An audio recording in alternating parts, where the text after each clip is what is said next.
London has a strange way of exhausting you and enchanting you at the same time. The other evening, my husband and I were invited to the entity point of interest, BFI Southbank. BFI Southbank led Chalo India.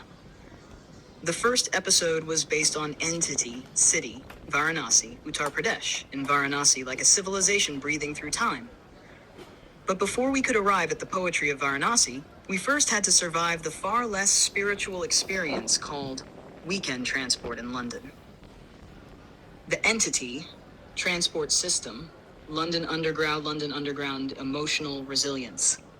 The Piccadilly line was suspended, the Hounslow rail route was not operating either, and for a brief moment we looked at each other with the quiet despair of two middle-aged romantics wondering if love alone could get us across London. Eventually, after enough rerouting to qualify for an advanced geography degree, we took a train from Entity Place, Twickenham, London, England, Twickenham, which in London terms still counts as a major achievement. The film itself lasted only 45 minutes, but it left behind the lingering mood of old ghats, sacred smoke, temple bells, and the eternal rhythm of India that no distance ever truly erases. And then we stepped out onto the South Bank.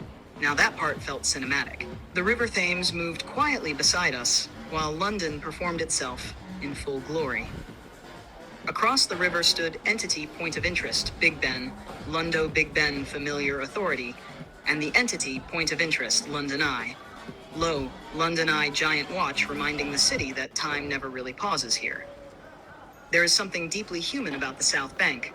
Tourists taking blurry photographs, couples leaning against the railings, street musicians trying to outrun the wind, children chasing bubbles, office workers still answering emails on a Sunday evening as if capitalism personally depends on them. And we simply sat there on one of those benches, quietly watching London being London. This city fascinates me endlessly. Not because it is perfect. It isn't. London is clumsy, crowded, impatient, and permanently under engineering work. But it is also strangely accepting. It allows millions of lives, languages, and lonelinesses to exist side by side without asking too many questions. The summer evening stretched endlessly before us. One of those magical British summer nights where the sun refuses to set before 10, as if even daylight is reluctant to leave London. We were wrapped in jackets and still shivering slightly, yet the golden sunlight lingered on the river, making the entire city look softer, almost romantic. By then, hunger arrived dramatically, as it usually does after intellectual cinema and emotional weather.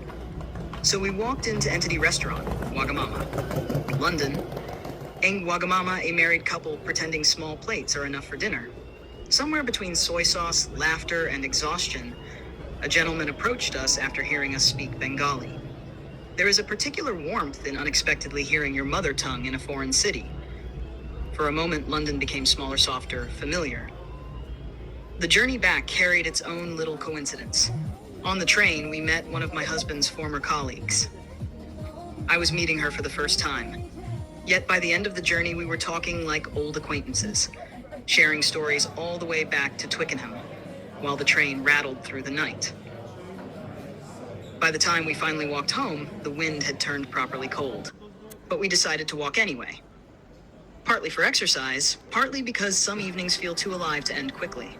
And somewhere between mist tubes, riverside lights, Bengali conversations, shared gyoza, and long walks home, the day quietly became a memory.